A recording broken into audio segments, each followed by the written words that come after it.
students, in this class we are going to study a new lesson, that is Gentleman of Rio and Medio. This lesson is written by Yuval A. Sedillo. So he is a writer, and he is also write about the different style. He uses different styles in his writing. So before going to the lesson, we just come to know about the author of this lesson, that is Yuval A. Sedillo. Yuval A.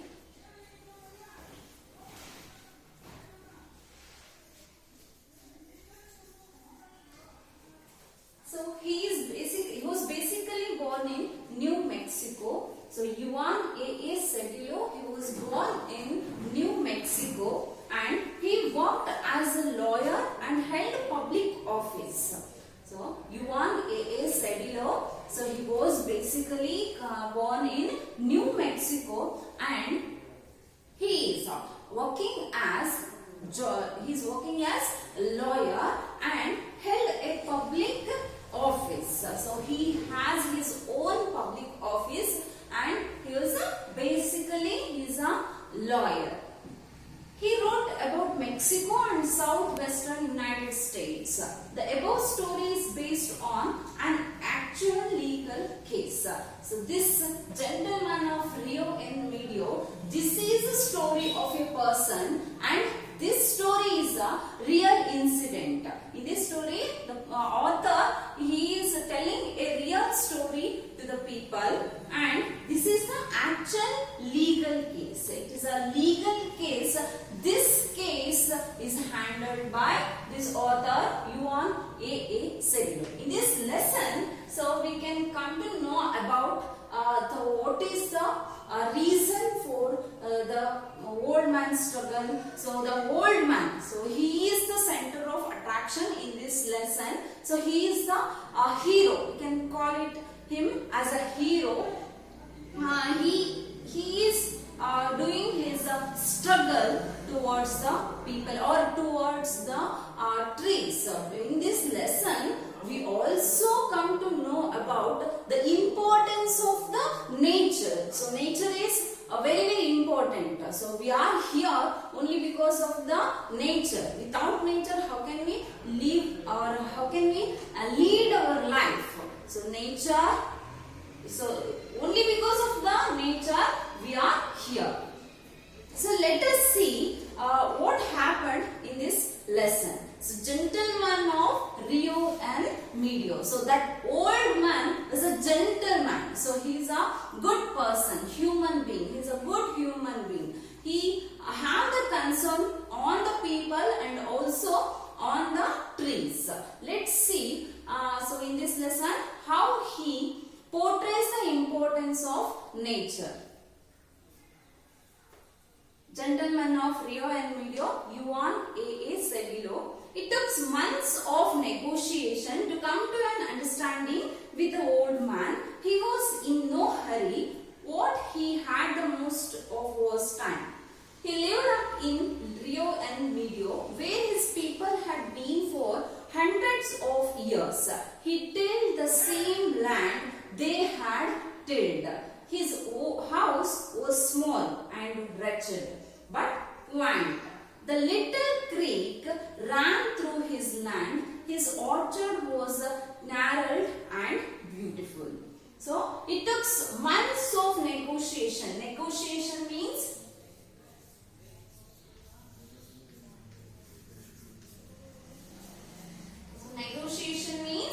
official discussion.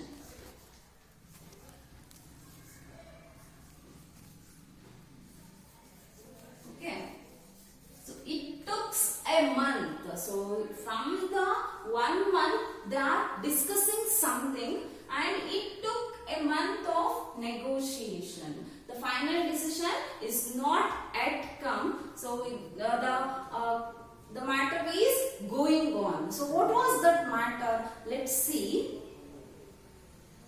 He was no hurry. So who was in no hurry? The old man is not in hurry. So there is no urgency of the old man.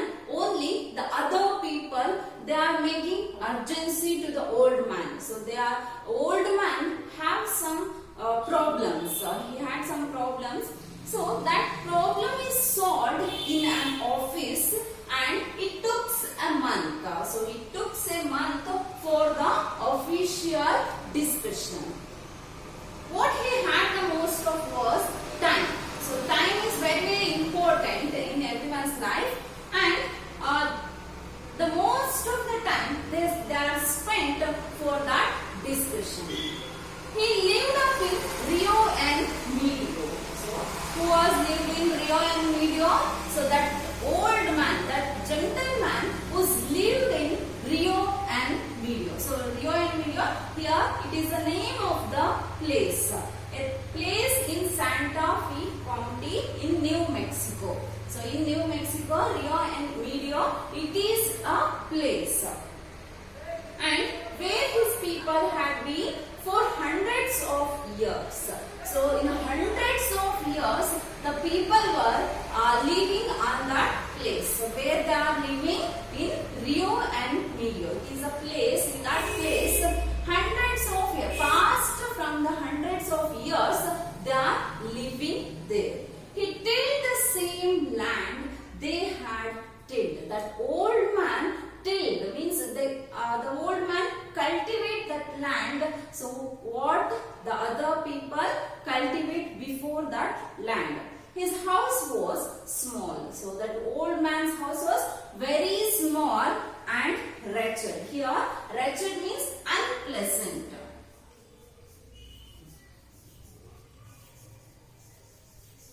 Unpleasant.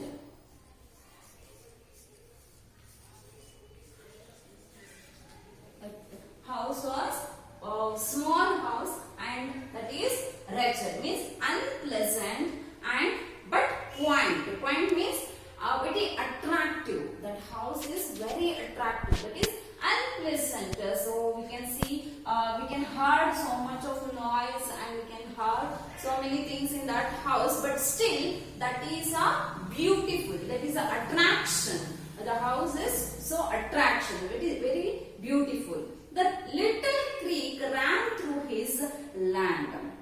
So creek means here a small narrow stream. So it is the house. The old man's house is in the on the trees. It is in the middle of the trees, and in that house, that is a very unpleasant and also beautiful, but still it is beautiful, and also it is in the near of the house we can also see a small narrow stream. Here creek means a small river or stream. Okay, so a creek that is flowing in front of the old man's house. The little creek ran through his land. His orchard was narrow and beautiful. Orchard means, so it is a piece of land in which fruits, trees and trees are grown. So on that place there is a small stream we can see, and also orchard, a beautiful orchard. Orchard means the plants or trees grown on that place. That is the orchard.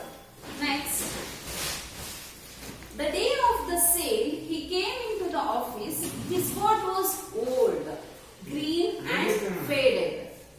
Okay, on that day when the old man came to that place, so on that day he was wearing a old coat. So that is a old coat, and also that is a green and faded, that is colorless. Faded means colorless.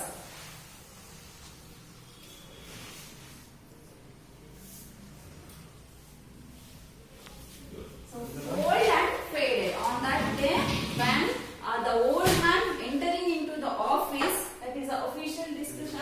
So there is an official discussion in that place. When the old man came to that place, so he was wearing old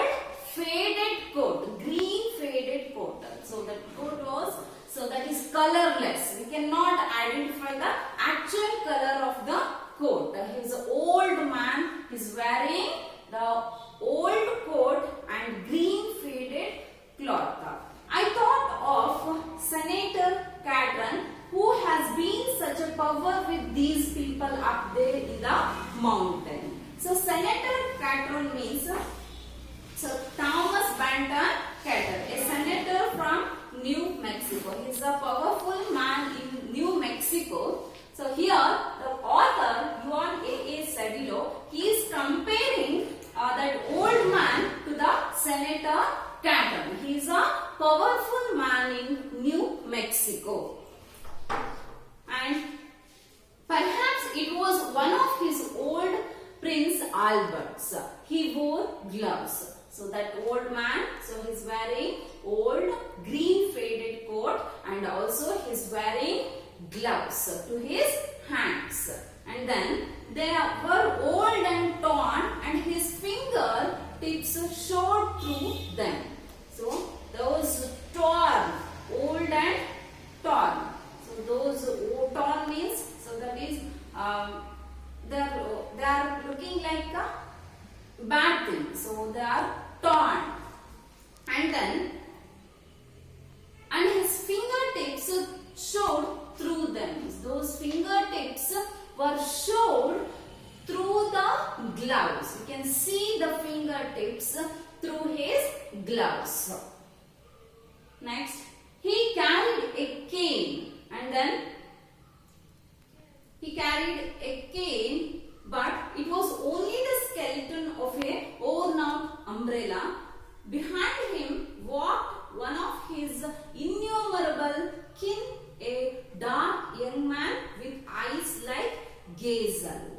So behind him, that old man, behind the old man, some of the people, so they are like kin. Kin means relatives. They are like relatives, but they are not relatives. So they are like well-wishers to the old man. We can call them as well-wishers. So they are the well-wishers to the old man. They came behind the old man, and then he was handling a worn-out umbrella. Cane means it is a type of stick. The old man handling a stick. So when he was entering into the room, he was wearing old faded coat, and then he was handling a cane, a stick. It is the worn out umbrella.